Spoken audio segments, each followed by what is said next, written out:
পেয়েছি?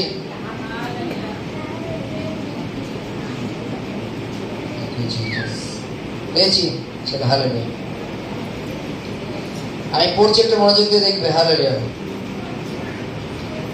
তখন পিতর তাহাদিগকে কহিলেন, মন ফিরাও এবং তোমাদের প্রত্যেকজন তোমাদের পাপ মোচনের নিমিত্তে খ্রিস্ট যিশুর দ্বারা নামে বাপ্তাইজিত হও, তা হইলে পবিত্র আত্মারূপ দান প্রাপ্ত হইবে। Hallelujah, hallelujah, hallelujah.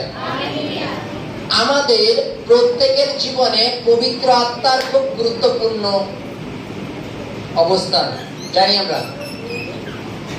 যেমন আমাদের প্রত্যেকের জীবনে শ্বাস প্রশ্বাস চলে, দেখি তো আমরা সকলে, নাকি? শ্বাস প্রশ্বাসবিহীন মানুষ মৃত। তদনুসারে পবিত্র আত্মাবিহীন তোমার খ্রিস্ট জীবন বৃথা। হালেলুয়া। বাইবেলে বলছে, পিতর বলছে, তোমরা মন পরিবর্তনের জন্য কি করো? হালেলুয়া। তোমরা মন ফিরাও এবং পাপ মোচনের জন্য তোমরা বাপ্তিজম হও। হালেলুয়া। আমরা লাইনটা আরেকবার দেখব। প্রত্যেকজন তোমাদের পাপ মোচনের নিমিত্তে খ্রিস্ট যিশুর নামে বাপ্তাইজিত হও, তাহা হইলে পবিত্র আত্মা দান রূপ প্রাপ্ত হইবে। হালেলুয়া। আমরা জানি প্রত্যেকের জীবনে, আমাদের প্রত্যেকের জীবনে আমাদের আর ঈশ্বরের মাঝখানে একটা দূরত্ব তৈরি হয়। সেই দূরত্বটা তৈরি করে একমাত্র শয়তান। হালেলুয়া। যাকে আমরা হয়তো সবসময় খালি চোখে দেখতে পারি না, কেউ দেখতে পারি না খালি চোখে, কিন্তু কাজ করে। হালেলুয়া।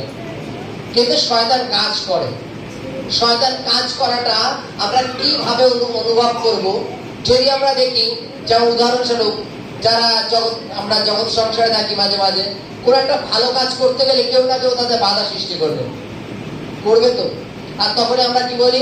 এটাকে এর মধ্যে শয়তান কাজ করছে। মানে কোন বিরোধী আত্মা কাজ তোমাকে বাধা সৃষ্টি করে। কেন? যেন আমরা খ্রিস্টের সাথে লিঙ্ক বা সম্পর্ক না হয়। হালেলুয়া।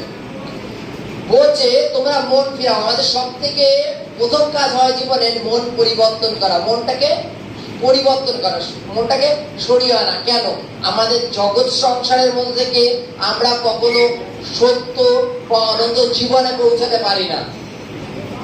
জগতের ভাবনা চিন্তা রেখে আমরা কখনো স্বর্গের রাজ্যের অধিকারী হতে পারি না। জগতের ভাবনা চিন্তায় চলে আমরা কখনো পরিত্রাণের কথা ভাবতে পারি না।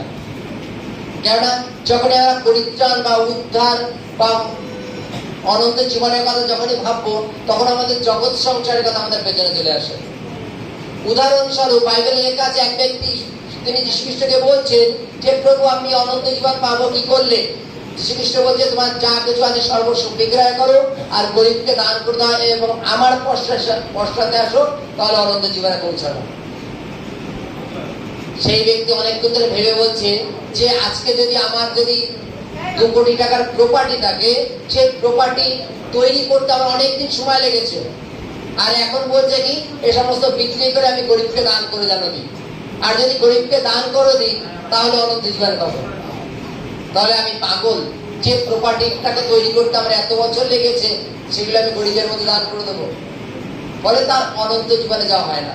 তদনুসারে আমরা যারা জগৎ সংসারের ভাবনা আমাদের মধ্যে অলরেডি রয়ে যায়, আমরা কখনো পরিত্রাণের কথা ভাবতে পারি না, পাপ মোচনের কথা ভাবতে পারি না, নিজেকে পরিবর্তনের কথা ভাবতে পারি না। কেন জানো? আমাদের মধ্যে অলরেডি জগৎ সংসারের ভাবনা রয়েই গেছে। বলছে যীশু খ্রিস্টর নামে আমাদের বাপ্তাইজম হতে বলেছে। হালেলুয়া।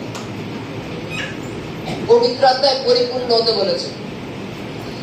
যদি আমরা মন পরিবর্তন করি তাহলে পবিত্র আত্মা আমাদের মধ্যে আসবে, আর যদি মন পরিবর্তন না করি পবিত্র আত্মা আমাদের মধ্যে আসবে না। আমরা এখানে অনেকে আছি, যদি আমরা বলি হ্যাঁ আমরা যীশু খ্রিস্টকে পুরোপুরি ভাবে প্রেম করি, পুরোপুরি ভাবে বিশ্বাস করি, 100% সত্যি, অথচ যদি আমরা আমাদের ভাইকে ঘৃণা করি তাহলে সে মিথ্যাবাদী। হালেলুয়া। বাইবেলে বলছে যদি তুমি বলো যে আমি যীশু খ্রিস্টকে 100% প্রেম করি অথচ আমি আমার পরিজনকে ঘৃণা করি, তাহলে সে মিথ্যাবাদী।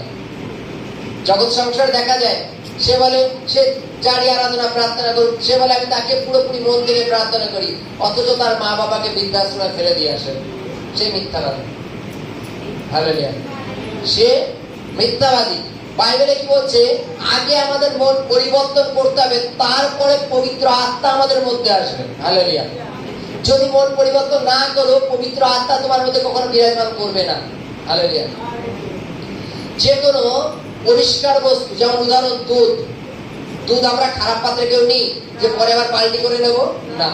দুধ দিতে গেলে আমাদের পরিষ্কার পাত্রে নিতে হয়, না তো দুধটা জ্বালাতে গেলে দুধটা কেটে যাবে। যে ঘোষ দুধ দিতে আসে সে আগে বলে তুমি তোমার পাত্রটাকে পরিষ্কার করে তারপর আমি দিচ্ছি। হালেলুয়া।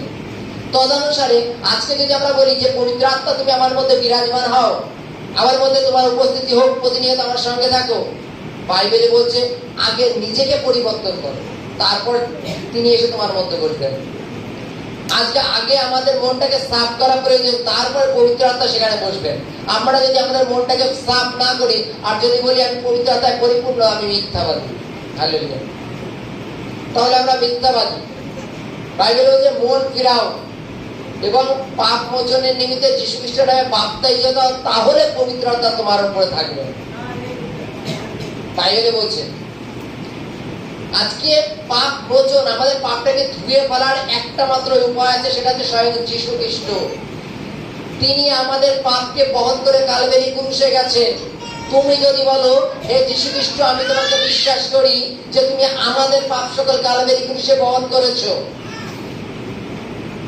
আমি তোমাকে বিশ্বাস করি যে তুমি আমার একমাত্র ঈশ্বর বা ঈশ্বরের পুত্র, যিনি জগতে এসেছিল আর আমাদের পাপ ভার বহন করে নিয়ে গেছে। তোমার